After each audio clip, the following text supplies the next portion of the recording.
الحمد لله وسلام على عباده الذين اصطفى اما بعد فاعوذ بالله من الشيطان الرجيم بسم الله الرحمن الرحيم يا ايها الذين آمنوا ادخلوا في السلم كافة ولا تتبعوا خطوات الشيطان انه لكم عدو مبين صدق اللہ العظیم۔ سامعین محترم، اسلام ایک عالمگیر مذہب اور باضابطہ حیات ہے۔ اس کی تعلیمات جو ہیں انسان کی عین فطرت کے مطابق ہیں۔ جنہوں نے اسلامی تعلیمات کو اپنایا، یقین جانیے ان کی شان اور عظمت اس قدر ہے کہ آج ان کے نام بڑے ادب اور احترام کے ساتھ لیے جاتے ہیں۔ کیوں؟ اس لیے کہ انہوں نے اللہ تبارک و تعالیٰ کے اس حکم کو پورا کیا، یا ایھا الذین آمنوا ادخلوا فی السلم کافہ، اے وہ لوگوں جو ایمان لائے ہو، ادخلوا داخل ہو جاؤ، فی السلم کافہ، اسلام میں پورے کے پورے، ولا تتبعوا خطوات الشیطان، اور نہ پیروی کرو شیطان کے قدموں کی، انہ لکم عدو مبین، بے شک وہ تمہارا کھلا دشمن ہے۔ دوستان محترم، جب اسلام کے پیشوا قبلہ ہمارے آقا و مولا تاجدار مدنی حبیب کبریا محمد مصطفیٰ صلی اللہ تعالی علیہ وآلہ وبارک وسلم نے اسلام کی تعلیمات کی تبلیغ فرمائی، تو جو کفر کی حالت میں تھے، جب انہوں نے اسلام کو قبول کیا تو پچھلی جو رسمیں اور طور طریقے تھے ان کو انہوں نے چھوڑ کر، بالکل ان کو ختم کر کے اسلامی تعلیمات پر عمل کیا۔ آج بھی ان کا نام بڑے ادب اور احترام کے ساتھ لیا جاتا ہے۔ تو دوستان محترم، فی زمانہ کہنے کو تو ہم مسلمان ہیں، لیکن کلمہ گو ہونے کے باوجود ہمارے اندر دوسرے مذاہب کے رسم و رواج اس قدر رائج ہیں کہ ہم اسلامی تعلیمات پر ان رسم و رواج کو بڑی فوقیت دیتے ہیں اور کہتے ہیں کہ ہم مسلمان ہیں، اور کہتے یہ بھی ہیں کہ خوشی کی خاطر سب کچھ جائز ہے۔ نہیں، جس نے اسلام قبول کر لیا اب اس کو چاہیے کہ وہ صرف اور صرف اسلام کی خاطر، اسلام کے لیے اپنی زندگی گزارے۔ گر تو میں خواہی مسلمان زیستن، گر تو میں خواہی مسلمان زیستن، نیست ممکن جز بقرآن زیستن۔ اے مسلمان، اگر تو مسلمان ہو کر زندہ رہنا چاہتا ہے تو تیری زندگی قرآن پاک کے بغیر ناممکن ہے۔ دوستان محترم، ہماری معاشرتی زندگی میں ہماری ابتدا جو نکاح کا ایک عظیم ہمارا طریقہ ہے اسلامی تعلیمات کے مطابق، اس کو چھوڑ کر ہم سوائے نکاح کے باقی جتنی بھی خوشیاں ہیں اسلام سے ہٹ کر کرتے ہیں۔ ناچ گانے اور پتہ نہیں کیا سے کیا ہماری فرسودہ رسومات ہوتی ہیں، اور اس میں ہم اسلامی تعلیمات کو چھوڑ کر غلط رسموں کو اختیار کرتے ہیں۔ حالانکہ دولہا اور دلہن کو چاہیے کہ وہ باوضو ہو کر اس عظیم مقصد کو حاصل کرنے کے لیے قدم بڑھائیں، دولہا بھی باوضو ہو اور دلہن بھی باوضو۔ اور پھر جب دولہا اپنی دلہن کو لے کر گھر پہنچے، یقین جانیے جب وہ دونوں اپنی تمام مصروفیات کو ترک کر کے اللہ کی بارگاہ میں سجدہ شکر ادا کرتے ہیں، نوافل ادا کرتے ہیں، تو رب تعالیٰ فرماتا ہے اے فرشتوں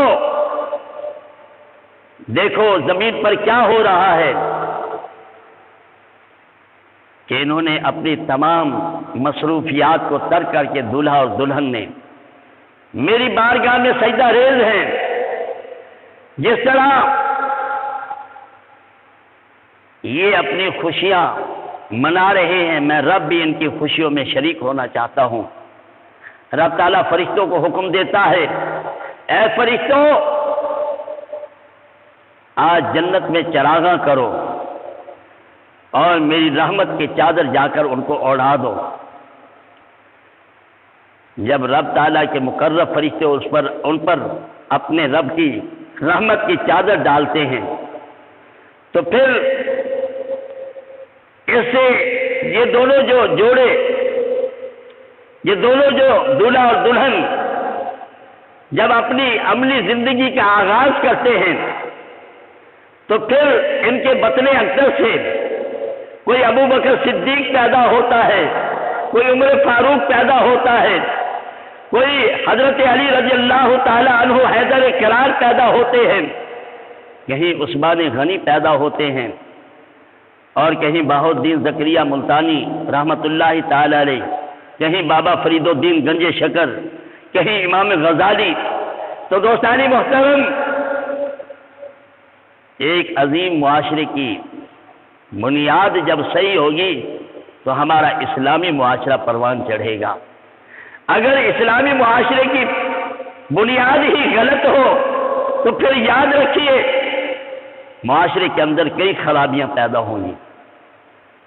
تو دوستانی محترم، اسلام کا مقصد کیا ہے؟ اسلام ہمیں کیوں ملا؟ اس لیے ملا کہ اس کی تعلیمات ہمارے لیے مشعل راہ ہیں، اور اسلام میں پورے کے پورے داخل ہونا اس میں ہمارے لیے کامیابی ہی کامیابی ہے۔ بڑے افسوس کے ساتھ کہنا پڑتا ہے آج معاشرے میں کیا ہو رہا ہے آپ کے سامنے ہے۔ بڑے بڑے محافل ہوتی ہیں، بڑے بڑے سیمینار ہوتے ہیں، لیکن ان خرابیوں کو دور کرنے کے لیے کوئی ٹھوس حکمت عملی نہیں ہوتی کہ ہم میں ہر ایک شخص یہ سوچے کہ اس معاشرے میں جو خرابیاں ہیں، جو اسلامی تعلیمات سے ہٹ کر جو عناصر پیدا کیے گئے ہیں، جب ہم ان کو ختم نہیں کریں گے اس وقت تک ہم اسلام میں پورے کے پورے داخل نہیں ہو سکتے۔ ہماری زندگی کیا ہے؟ ہماری زندگی تو یہ ہے، وضع میں تم نصارہ ہو تو تمدن میں یہود، وضع میں تو تم نصارہ ہو تو تمدن میں یہود، یہ مسلمان ہیں جنہیں دیکھ گئے شرمائے ہنود۔ یوں تو سید بھی ہو، مرزا بھی ہو، افغان بھی ہو، یوں تو سید بھی ہو، مرزا بھی ہو، افغان بھی ہو، تم سبھی کچھ ہو، بتلاؤ کہ مسلمان بھی ہو۔ اپنی ملت کا قیاس اقوام مغرب سے نہ کر، اپنی ملت کا قیاس اقوام مغرب سے نہ کر، خاص ہے ترکیب میں تجھے قوم رسول ہاشمی۔ تو دوستانی محترم، یہ وہ پیغام حق ہے جو ہمیں اسلام دے رہا ہے۔ فرمایا بعض قوم کی وہ پختہ خیالی نہ رہی، بعض قوم کی وہ پختہ خیالی نہ رہی، برق طبعی نہ رہی، شعلہ حق مکالی نہ رہی، رہ گئی رسم آذاں روح بلالی نہ رہی، فلسفہ رہ گیا تلقین غزالی نہ رہی، مسجد میں مرثیہ خواہ ہے نمازی نہ رہے، مسجد میں مرثیہ خواہ ہے نمازی نہ رہے، یعنی وہ صاحب اوصاف حجازی نہ رہے۔ تو دوستانی محترم، آج کے اس دور میں ہماری جو عظیم درسگاہیں ہیں ان میں بھی جو اسلامی تعلیمات ہیں ان سے ہٹ کر اپنے مستقبل کے معماروں کو ہم سٹیج پر ناچ گانے اور دیگر تعلیمات دے رہے ہیں، اور جس سے اسلامی معاشرے کی بیخونی ہو رہی ہے۔ اور یہاں تک کہ جو عظیم ہماری درسگاہیں ہیں پنجاب یونیورسٹی، وہاں تو ناچ گانے کا ایک شعبہ قائم کیا گیا اور جہاں انہیں اس پر ڈگریاں دی جاتی ہیں۔ تو یہ ہماری تعلیمات کا حال ہے جس کی وجہ سے پوری دنیا میں آج ہم ذلت و رسوائی کا شکار ہیں۔ وجہ کیا ہے کہ دوستو اسلامی تعلیمات کو چھوڑ چکے، اور جو اللہ رب العزت نے ہمیں حکم دیا یا ایھا الذین آمنوا ادخلوا فی السلم کافہ، اے وہ لوگوں جو ایمان لائے ہو اسلام میں پورے کے پورے داخل ہو جاؤ، اس حکم کو ہم چھوڑ چکے ہیں۔ ولا تتبعوا خطوات الشیطان، حالانکہ شیطان کے راستے سے منع کیا گیا، لیکن ہم شیطان کے راستوں کی پیروی کر رہے ہیں اور شیطان کو خوش کر رہے ہیں۔ انہ لکم عدو مبین، حالانکہ وہ ہمارا کھلا دشمن ہے لیکن ہم اس کی دوستی نبھا رہے ہیں۔ تو یہ ہماری حالت اور کیفیت ہے۔ اللہ رب العزت سے دعا ہے اللہ تعالی ہمیں اسلامی تعلیمات پر عمل کرنے کی توفیق عطا فرمائے۔ آمین آمین، وآخر دعوانا ان الحمد للہ رب العالمین۔